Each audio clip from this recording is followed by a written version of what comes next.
സംസ്ഥാനത്തിന്റെ വിവിധ ഭാഗങ്ങളിൽ ദിവസേന പ്രഖ്യാപിതവും അപ്രഖ്യാപിതവുമായി വൈദ്യുതി നിയന്ത്രണം തുടരുമ്പോൾ ജനങ്ങൾക്കിടയിൽ ആശങ്കയും പ്രതിഷേധവും ശക്തമാകുകയാണ്. ഒരു കാലത്ത് വൈദ്യുതി നിയന്ത്രണമില്ലാത്ത സംസ്ഥാനം എന്ന അവകാശവാദം ഉയർത്തിയിരുന്ന കേരളം ഇന്ന് ലോഡ് ഷെഡിങ്ങിന്റെയും വൈദ്യുതി ക്ഷാമത്തിന്റെയും ചർച്ചകളിലാണ്. ഈ സാഹചര്യത്തിലാണ് മുൻ വൈദ്യുത മന്ത്രി എം മണി നിലവിലെ വൈദ്യുതി മന്ത്രി സണ്ണി ജോസഫിനെതിരെ കടുത്ത വിമർശനവുമായി രംഗത്തെത്തിയത്. മന്ത്രിക്ക് ആവശ്യമായ വിവരമില്ലെന്നും ദീർഘവീക്ഷണത്തിന്റെ അഭാവമാണ് നിലവിലെ പ്രതിസന്ധിക്ക് കാരണമെന്നും അദ്ദേഹം ആരോപിച്ചു. മഴ കുറഞ്ഞത് മാത്രമല്ല പ്രശ്നമെന്നും വൈദ്യുതി ലഭ്യത ഉറപ്പാക്കാൻ മുൻകൂട്ടി കരാറുകൾ ഉണ്ടാക്കുന്നതിൽ സർക്കാർ പരാജയപ്പെട്ടുവെന്നുമാണ് എം മണിയുടെ ഈ വാദം. കേരളത്തിന്റെ വൈദ്യുതി ആവശ്യകതയുടെ ഏകദേശം 35 മുതൽ 40% വരെ മാത്രമാണ് സംസ്ഥാനത്തിനുള്ളിൽ ഉൽപ്പാദിപ്പിക്കുന്നത്.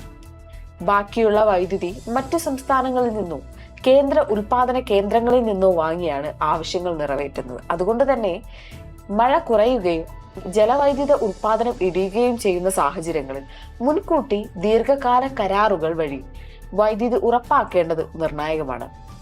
എന്നാൽ ഇപ്പോഴത്തെ പ്രതിസന്ധി കാണിക്കുന്നത് ആവശ്യമായ മുൻകരുതലുകൾ സ്വീകരിക്കുന്നതിൽ ഗുരുതര വീഴ്ചയുണ്ടെന്നാണ്. കഴിഞ്ഞ ദിവസങ്ങളിലായി സംസ്ഥാനത്തിന്റെ വിവിധ ഭാഗങ്ങളിൽ 15 മുതൽ 30 മിനിറ്റ് വരെ വൈദ്യുതി നിയന്ത്രണം പ്രഖ്യാപിച്ചെങ്കിലും പല പ്രദേശങ്ങളിലും അതിലും കൂടുതൽ സമയം വൈദ്യുതി മുടക്കിയെന്നാണ് ജനങ്ങളുടെ പരാതി. ചില സ്ഥലങ്ങളിൽ ദിവസത്തിൽ 1-ലധികം തവണ വൈദ്യുതി വിച്ഛേദനം ഉണ്ടായതായും റിപ്പോർട്ടുകളുണ്ട്. ജനങ്ങളെ കൂടുതൽ അസ്വസ്ഥരാക്കുന്നത് കൃത്യമായ സമയക്രമത്തിന്റെ അഭാവമാണ്. എപ്പോൾ വൈദ്യുതി പോകും, എപ്പോൾ തിരികെ വരും എന്നതിനെ കുറിച്ച് വ്യക്തമായ അറിയിപ്പുകൾ ലഭിക്കാത്തതിനാൽ വീടുകളിലും വ്യാപാര സ്ഥാപനങ്ങളിലുമുള്ള പ്രവർത്തനങ്ങൾ താളം തെറ്റുകയാണ്. വിദ്യാർത്ഥികളുടെ പഠനം, ചെറുകിട വ്യാപാരങ്ങൾ, ആശുപത്രികൾ, IT മേഖല എന്നിവയെയും ഈ സാഹചര്യം ബാധിക്കുന്നതായി പരാതികൾ ഉയരുന്നുണ്ട്. പ്രതിസന്ധി രൂക്ഷമായതോടെയാണ് KSEB അടിയന്തരമായി കൂടുതൽ വൈദ്യുതി വാങ്ങാനുള്ള നീക്കവുമായി രംഗത്തെത്തിയത്. 200 മെഗാവാട്ട് വൈദ്യുതി റൗണ്ട് ദ ക്ലോക്ക് അടിസ്ഥാനത്തിൽ വാങ്ങാനാണ് തീരുമാനം. യൂണിറ്റിന് 5.96 രൂപ നിരക്കിൽ വൈദ്യുതി വാങ്ങുന്നതിനായി റെഗുലേറ്ററി കമ്മീഷന് മുന്നിൽ പെറ്റീഷൻ സമർപ്പിച്ചിരിക്കുകയാണ്. അനുമതി ലഭിച്ചാൽ 2 ദിവസത്തിനുള്ളിൽ തന്നെ അധിക വൈദ്യുതി ലഭ്യമാക്കാമെന്നാണ് KSEBയുടെ പ്രതീക്ഷ. എന്നാൽ വിമർശകർ ചോദിക്കുന്ന പ്രധാന ചോദ്യം ഇതാണ്: പ്രതിസന്ധി ആരംഭിച്ച ശേഷമാണ് സർക്കാർ ഉണർന്നത്? വേനൽക്കാലം അടുത്തെത്തുമ്പോഴും മഴക്കുറവിന്റെ മുന്നറിയിപ്പുകൾ ലഭിക്കുമ്പോഴും എന്തുകൊണ്ടാണ് മുൻകൂട്ടി വൈദ്യുതി വാങ്ങൽ നടപടികൾ സ്വീകരിക്കാതിരുന്നത്? ഇന്ന് ഉയർന്ന നിരക്കിൽ വൈദ്യുതി വാങ്ങേണ്ടി വരുന്നത് ആസൂത്രണക്കുറവിന്റെ വിലയല്ലേ? സംസ്ഥാന സർക്കാർ ജനങ്ങളോട് വൈദ്യുതി ഉപയോഗം കുറയ്ക്കാൻ ആവശ്യപ്പെടുകയാണ്. AC, അലങ്കാര ലൈറ്റുകൾ, അനാവശ്യ വൈദ്യുതി ഉപയോഗം എന്നിവ നിയന്ത്രിക്കണമെന്ന് മന്ത്രി സണ്ണി ജോസഫ് അഭ്യർത്ഥിച്ചു. എന്നാൽ സാധാരണക്കാർ ചോദിക്കുന്നത് മറ്റൊന്നാണ്.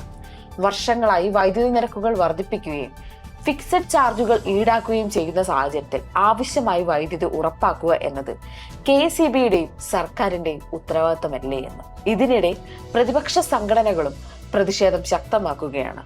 തിരുവനന്തപുരം വൈദ്യുത ഭവനിലേക്ക് DYFI ഉൾപ്പെടെയുള്ള സംഘടനകൾ മാർച്ച് പ്രഖ്യാപിച്ചിട്ടുണ്ട്. രാഷ്ട്രീയ ആരോപണങ്ങളും പ്രത്യാരോപണങ്ങളും ശക്തമാക്കുന്നതിനാൽ വൈദ്യുതി പ്രതിസന്ധികൾ ഉടൻ തന്നെ വലിയ രാഷ്ട്രീയ വിഷയങ്ങളായി മാറാനുള്ള സാധ്യതകളും നിലനിൽക്കുന്നു. കേരളത്തിന്റെ സാമ്പത്തിക വളർച്ചയ്ക്കും വ്യവസായ വികസനത്തിനും ഏറ്റവും നിർണായകമായ ഘടകങ്ങളിലൊന്നാണ് തടസ്സമില്ലാത്ത വൈദ്യുതി വിതരണം. പുതിയ വ്യവസായങ്ങൾ നിക്ഷേപം നടത്താൻ തയ്യാറാകുന്ന ഘട്ടത്തിൽ വൈദ്യുതി പ്രതിസന്ധി തുടർന്നാൽ അത് സംസ്ഥാനത്തിന്റെ വികസന സാധ്യതകളെയും പ്രതികൂലമായി ബാധിച്ചേക്കാം. IT പാർക്കുകൾ, ചെറുകിട വ്യവസായങ്ങൾ, ടൂറിസം മേഖല, സേവന മേഖല എന്നിവയ്ക്ക് സ്ഥിരതയാർന്ന വൈദ്യുതി വിതരണം അനിവാര്യമാണ്. ഇപ്പോൾ കേരളം നേരിടുന്ന പ്രതിസന്ധി ഒരു താൽക്കാലിക മഴക്കുറവിന്റെ പ്രശ്നം മാത്രമാണോ, അതോ വർഷങ്ങളായി രൂപപ്പെട്ട ആസൂത്രണ പിഴവുകളുടെ പ്രതിഫലമാണോ എന്ന ചോദ്യമാണ് ഉയരുന്നത്. 200 മെഗാവാട്ട് അധിക വൈദ്യുതി വാങ്ങുന്നതിലൂടെ നിലവിലെ പ്രതിസന്ധിക്ക് താൽക്കാലിക ആശ്വാസം ലഭിച്ചേക്കാം. എന്നാൽ ദീർഘകാല പരിഹാരത്തിനായി പുതിയ ഉൽപാദന പദ്ധതികൾ, സൗരോർജ്ജ നിക്ഷേപങ്ങൾ, വൈദ്യുതി സംരക്ഷണ സംവിധാനങ്ങൾ, മുൻകൂട്ടിയുള്ള വാങ്ങൽ കരാറുകൾ എന്നിവ ശക്തിപ്പെടുത്തേണ്ടത് അനിവാര്യമാണ്. അല്ലാത്ത പക്ഷം ഓരോ വേനൽ എത്തുമ്പോഴും കേരളം ഇതേ ചോദ്യങ്ങൾ ആവർത്തിച്ച് ചോദിക്കേണ്ടി വരും. വൈദ്യുതി എവിടെ? പ്രതിസന്ധിക്ക് ഉത്തരവാദി ആര്? ജനങ്ങൾ ഇനിയും എത്ര കാലം ഇരുട്ടിൽ കഴിയേണ്ടി വരും?